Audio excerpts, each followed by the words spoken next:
Hello and welcome to Just Turned 18, where we gauge the pulse of first-time voters on issues that will influence their decision to vote. My name is Loishola Adeyemi, and today we are going to be discussing a very critical topic. We are talking about political violence involving young voters. Now, this topic we're about to discuss was inspired by a very shocking event that happened in the USA. I call it shocking events because a prospective first-time voter called Matthew Thomas Crooks decided to assassinate the former president at a rally in Pennsylvania. I am talking about Donald Trump. Now, we are asking ourselves, what went wrong? This young first-time voter that we are talking about had keen interest in politics. What to make a first-time voter pick up arms to assassinate a political leader? I have behind me first-time voters who are going to make me understand what to make a first-time voter do this. And they are ready to speak to me. But before we do that, let me say a very big thank you to our sponsors. This discussion we are having here today is in partnership with Youth Bridge Foundation. Let me also say a very big thank you to our other sponsors, Star Ghana Foundation, Petrosol, the Chartered Institute of Management Accountant. Let me also say a very big thank you to the German Ozone Medical Center and to Chobox Technologies for making this conversation happen. Let's get talking to our first-time voters, shall we? Hi guys, are we okay? Oh, no, you guys have to give me some energy. Are we fine? All right. So from my intro, we've heard about Matthew Crooks, a 20-year-old first-time voter, prospective first-time voter who is just like all of us. Now, I want to come to us to find out, how did we feel when we heard about this, especially as young voters as we are? How did we feel when we heard about it? Let me go to Priscilla first. Let me understand. I felt it was crazy, and I also think he took it personally. Maybe there are a lot of things going on with him. As I heard about the news, he was a quiet person. But what do you think will make someone like him just act violently since he was a quiet person? So I think maybe whatever was going on in the country actually triggered him to act violently, and I think influence to his part. Now, Justice, let me find out, how did you feel when you heard the news? Okay, actually, I was amazed. But later, I tend not to be surprised because we've heard series of instances where young people would just pick up guns, assassinating or killing their elders in some of the states in the U.S. Where did he get the gun from? What actually influenced him? After thinking about these things, I learned, looking at the current economic situations in the states and then comparing it to our states here in Ghana, the economic factors, external influences, and then even peer pressure or bullying as a result of what he has been facing in the school triggered his action. Okay, all right. Now let me come back to you, Charity. Are you agreeing with him? Yes, to some extent. But economic hardships could influence the youth to take whatever actions they do. But sorting to violence shouldn't be an option. So I think he may have his personal resentment towards the president. He could have channeled his energy, consulted the right people to make his grievances known to the public or whatever. But then he attempting assassination on the president wasn't right. Okay, so you think that it was personal? Yes. All right, so let me come to Erica. She says that she thinks that whatever that happened was very personal because this person he assassinated was a former president. Are you agreeing? To some extent, because I feel like he wouldn't just get up and then say he's doing that. We all know that when it comes to how institutions work in USA, they do better compared to Ghana here.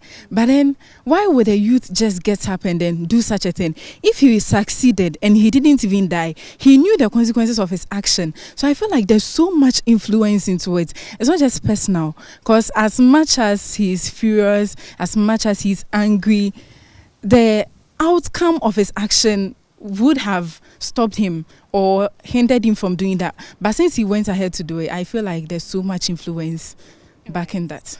So Dorcas, she says that it is influence. How did you feel when you heard the news? I personally wasn't surprised by what happened, but I was rather terrified because this happened in the US, and the US is seen as a democratic place. These are the people that actually owns democracy, and if a young man could just stand up and decide to go and shoot a president at a rally, then you should know that Ghana is at a higher risk of such occurrences, because in Ghana our situation is actually worse than what is happening in the US. What's that? Why do you say it's worse?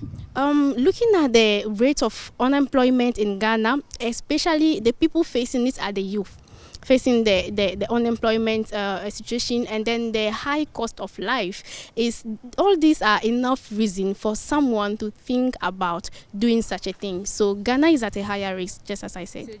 So you're saying anger is what made him do what he did?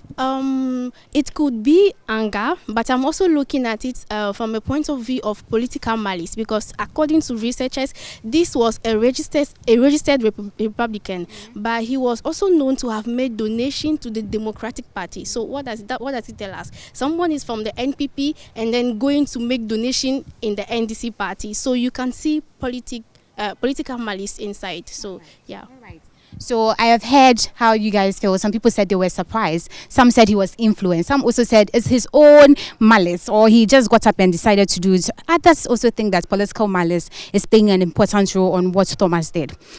Do you think that you have the influence and power, especially as youth and as young voters, when it comes to our political scene or political system in Ghana? Do you think that you have the influence and then the power? Who is talking to me first? Let me come back to you, Dorcas. The youth have the power to decide who we want to lead us. But it is a power we are not aware of. We are not educated enough for us to know the power that is lying into our hands and take better decisions for ourselves. So there is no much education about policies in Ghana, political parties, for us to decide. So she's saying that there's no education when it comes to politics. So they don't even think, or you don't even know that they have the power that they have. Is that the same thing for you? Yeah. Explain. Okay.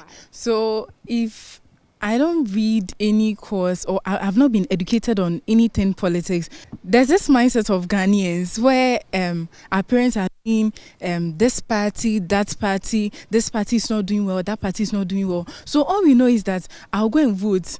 Who do I think is better, or which party do I belong to? Then they are voting in party lines, not considering who actually is there. So in the end, it looks like they don't really know what they can do with the part they have to vote and what they can do afterwards. All they know is to follow the crowd. I belong to this party and this party is doing this. It's not good, but I'll defend them. You get it? I'll defend them because I don't belong to the other party. So I won't support them. I will never support them. That's what's going on. They don't know what the power they have. All they know is that most of them, what they know is to vote and then follow the party line. All right, but that brings me to my next question, Justice. Do you know the power you have, especially as a young voter? Do you? Okay, actually, I would say no. The reason being, the agencies who are supposed to educate us on our powers, the right that we owe, are in this case not functioning well. For the past years, you only witness or you only see them actively working or educating during elections. Afterwards, what's next? So I think the government should start looking at those agencies and then they should actually function as we expect them to do, or per the reason why we established that agencies. So Justice is saying that until we are taught, until they sit us down to teach us, and not only during elections, even after elections, we should be educated on our political power, especially as young voters. Are you agreeing, Pesla? Yes, I agree with that. I think they should actually educate us on it more, because they shouldn't focus on the local side of their country. You see, mostly they focus on those who are not illiterate because they think they can buy their votes easily. You see, because of what is going on, if let me say the political figure decides to give maybe a young person 2,000 cedis, I'm sure the young person thinks she can use it for something else. Yes, so the person would rather buy the vote instead of educating. So mostly they focus on those people who are illiterate because it's very easy. For instance, when they were about to do the registration, most of them went to the rural areas and went to gather people with buses to enforce them to register so that they will get like a number of people to vote for them. Okay. Yes. Are you also agreeing with whatever they've said? Because they have spoken at length. They've all said that, it's either they are being influenced. That's why they don't know the power they withhold, especially when it comes to our political scene. Are you agreeing? Yes, I do. We are not much aware of the power we hold in this country. And then I think the media or institutions that have been put in place to educate the youth on on the power they hold should do it effectively. I think with this inadequate education, it's also breeds some kind of political apathy. Personally, I don't show any interest in politics because I don't even know why I should cast a vote for someone. And then the manifesto do not really resonate well with me. They are not saying anything new. They will just come, whatever have been said years ago, they are just repeating it. So I think the media should also try their possible best to educate we the youth as to why we should vote and then why we should make our voices heard. So I've heard everything you said. That brings me to my next question. You know that the elections or our general elections are drawing near. We all know that, right? All right. So I want to ask, just because we've all spoken about how we need more education, I want to understand from you guys. Do you think that we have been educated enough? Do you think that we have been educated enough when it comes to positive political engagement? Do you think we have been, educated enough? Who is talking to me first?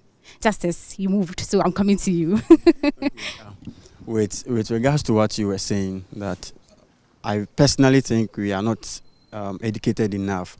Looking at the people in the rural areas, as my sister mentioned earlier, what do they think about this politics? Are they supposed to wait until the day of elections, where political actors will influence them with money, food items, matches, or the agencies who have been charged to are not functioning? Because if they are functioning well, I don't think if you have been educated on your rights, you will actually wait for someone to influence you with money before you decide who to lead you.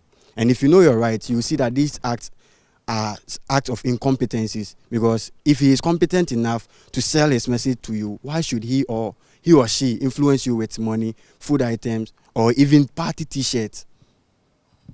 All right, Erica, you're smiling, so I'm coming straight to you. We don't have much idea about politics as youth. Let me put it that way. As youth, we don't, because it's like there has been a trend, so we are just following the trend. So if somebody comes to you, I'm repeating what he said about buying votes. I know that when the government comes to power, I may not benefit. I'm so unemployed. So if I've gotten a chance to get something, then let me make good use of it and then take the money and use it for something, which shouldn't be the case. Because some of them don't know that there's actually ways they can make their voices heard. And are these avenues and measures even working? So it's not working. So those who know that it won't work, so the little chance they get to be corrupt because they don't know about how to even go about it. And those who know what they do don't even work. All right, so you mentioned that when it comes to politics, they come to give us rice and monies to vote for them. I'm thinking, or I'm just asking, this is probably the same way they'll give us arms to fight against their opponents, right? Exactly. All right. Yes. I'm giving you something to vote for me. It means that you trust me so much. So if I tell you that if I come, I'll do this for you, so take this and vote for me, and you do that. If I give you money that do this so that we will eliminate the opponents, you end up doing it because the thing is, I've bought your votes already. I've bought your mind. So you go ahead to do whatever I tell you to do. I've been able to influence you. I've been able to influence you for the very first time. So since you trust me, I'll go ahead to tell you to do anything. And since you also believe in me, you think that what I'm telling you is true. And you go ahead and you do anything I tell you to do. All right, so the youth don't have mind of their own, if I'm hearing clear, Dorcas. This is partly right, because in Ghana we know the trend is that if I am from Volta, I should vote for the NDC, and if I am an Ashanti, I should vote for the MPP. This is what we know, and this is what has been trending for so long. So we know that young people or the youth, first-time voters, don't have a mind on their own. They don't do what they actually think is right to do, but they are being influenced by other people who eventually buy them with money or promises. Can't we think on our own without them coming to influence us? I mean, can't we think on our own? Don't we have a mind of our own? We do, but before someone might take an action, depends on what will compel the person to do so. We live in a country where there's unemployment, high cost of living. So I'll go to any extent to get money to fend for myself and then my relatives. So if a politician comes to me, tells me, oh, Charlotte, I'll pay you to do this for me and I'll give you this amount of money, I need the money, so I'll do it. So I think economy should be structured in such a way that the youth wouldn't be influenced by politicians and become I don't know. I don't have the right word. Yeah, ally. Yes. Okay, all right. First, I see you nodding. You're agreeing? Yes, I agree with that. Okay, like in Ghana now, I think we all what is going on? We all know that if like you're working with a political figure, you benefit from it. Do you understand? So like if the person gives you money to do something, you actually do it. Yes, and also one thing I've realized that we should actually listen to the policies and the manifestos well before we make our decisions. So we shouldn't really look at what we are going to gain from them, but we should actually listen to the policies and the manifestos. Yeah. Thank you. Now let's come to the language of these political parties. As we are getting towards the elections, they're talking a lot. Whatever they're saying, are they things that will influence us to go and pick up arms, or are there things that are turning our minds into positively? Are we hearing policies we really want? Who's talking? Okay. I would say yes. The kind of languages or how they describe each other, the phrases they use, especially these two main political parties, NPP and NDC, how an NPP member will describe an NDC member. If you are a member of NDC or you are somehow inclined with them, you feel annoyed. Same person will speak ill about the other and then come to you to solicit for your support, to rally behind them. Meanwhile, you are not using the right phrases. So imagine you using such phrases and then I use it on you. Are you going to be happy? So that's what breeds anger to you. Yeah. Is that the same thing for you?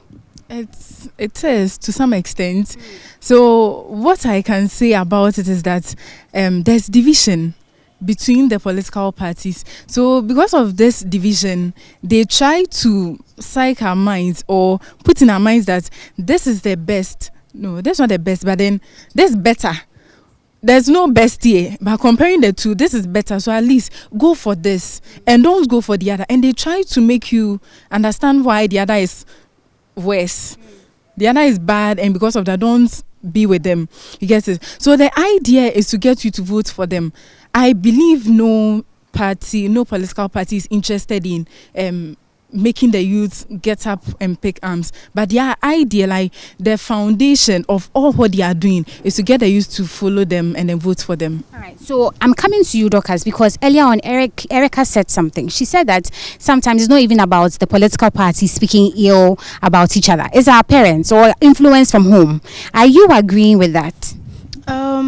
Yes and no at the same time. I would rather pick up from the division aspect she spoke about. Yes, there's obviously a lot of division in our political parties, and as a youth, if I am a supporter of NDC and then the leader of the party is using hate speeches against NPP, I will obviously follow him, because we are like kids and we are trying to learn from what we see. So if they don't take the responsibility to use respect in their speeches or to respect each other, we are likely to learn from them and reciprocate the same thing. And that's why I was asking, that is the only political, leaders who do that, because you said that it's division. We see that one party says this about the other person, and because you are now learning, you end up following that. But also, let's look at internal factors. We also live in homes. Earlier, Erica said that in our houses we hear our parents say, "Oh, this person, we are following that." But why?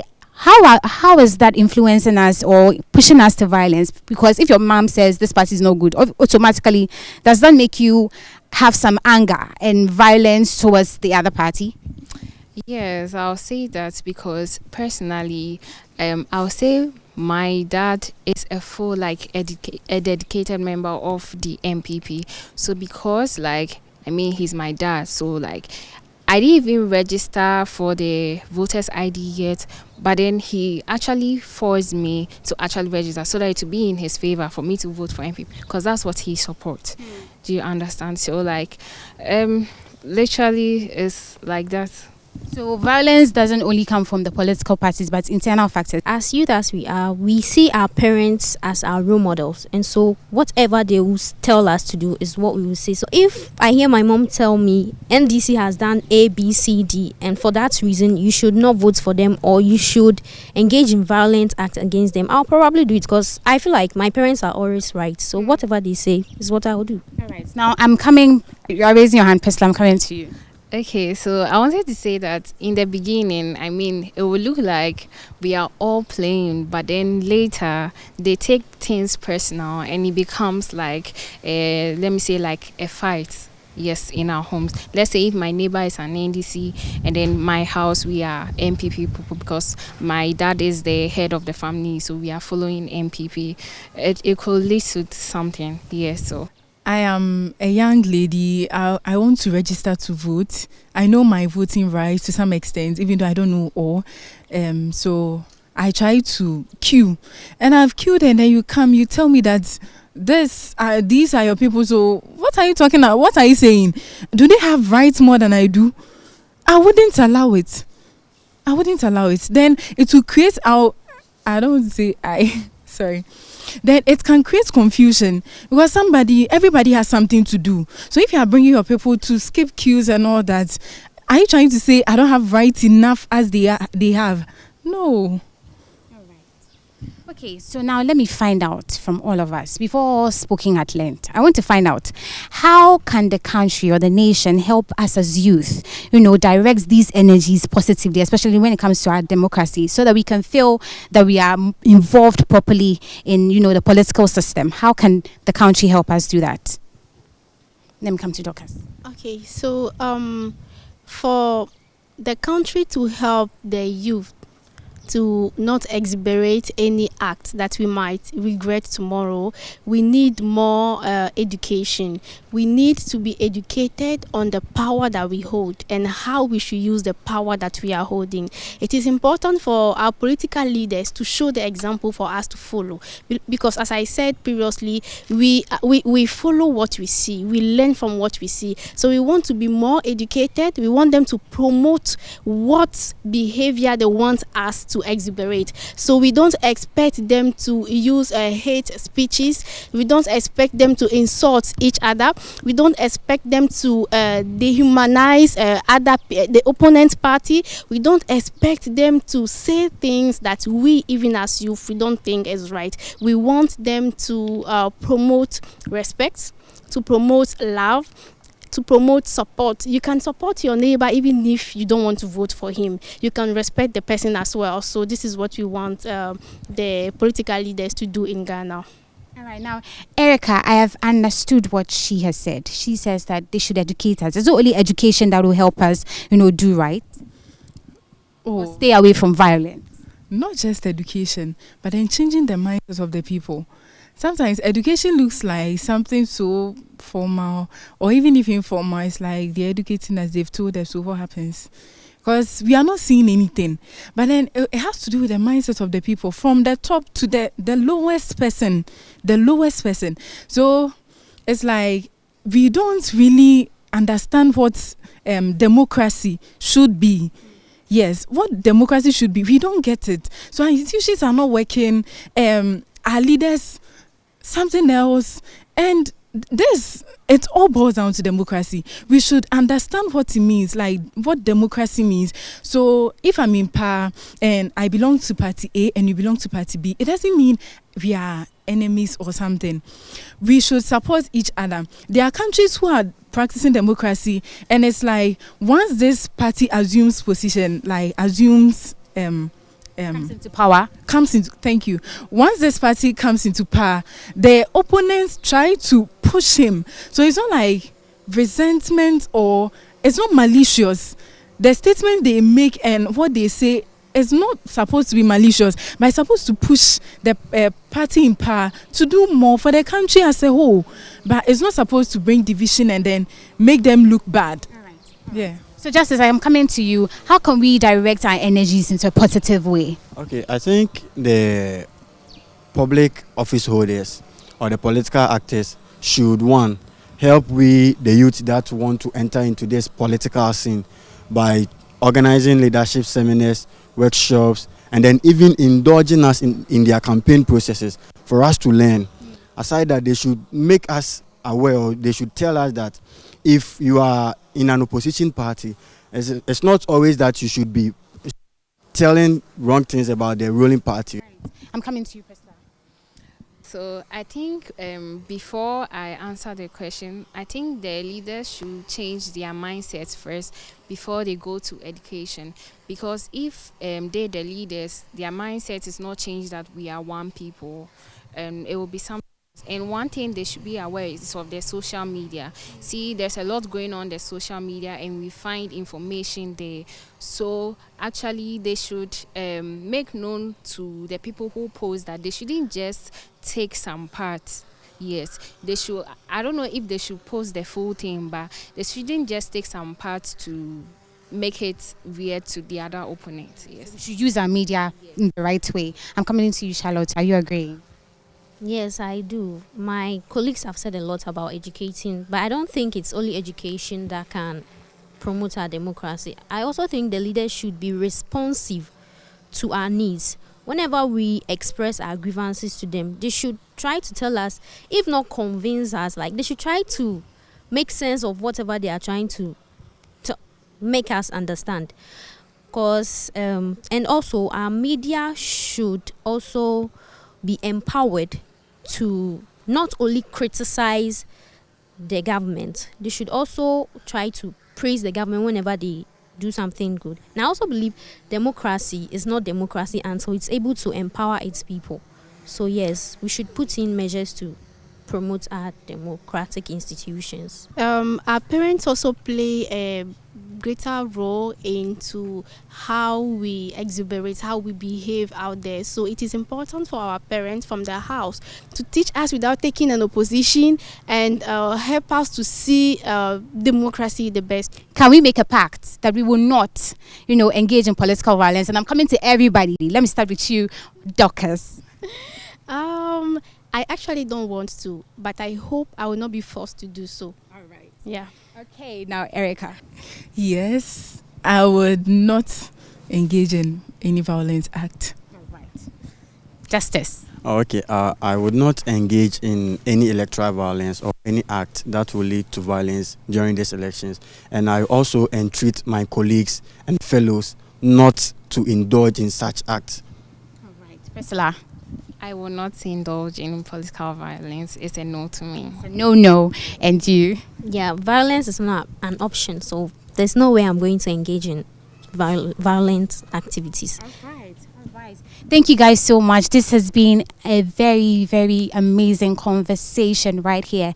Now, as we draw closer to the elections, the general elections, one thing is clear, that political violence is one thing we do not want, especially as youth. Let's make sure that we do not engage in political violence for the betterment of the country and for ourselves as well. My name is Loishola Adeyemi, and this conversation was in partnership with Youth Bridge Foundation. Let me also say a very big thank you to Star Ghana Foundation, to Petrosol. Let me also say a very big thank you to Sima and ICPA, and also say a very big thank you to the German Ozone Medical Center and to Chopbox Technologies for making this conversation possible. Now, until I see you in your next area, it is bye for now, but we will see you very soon. Bye.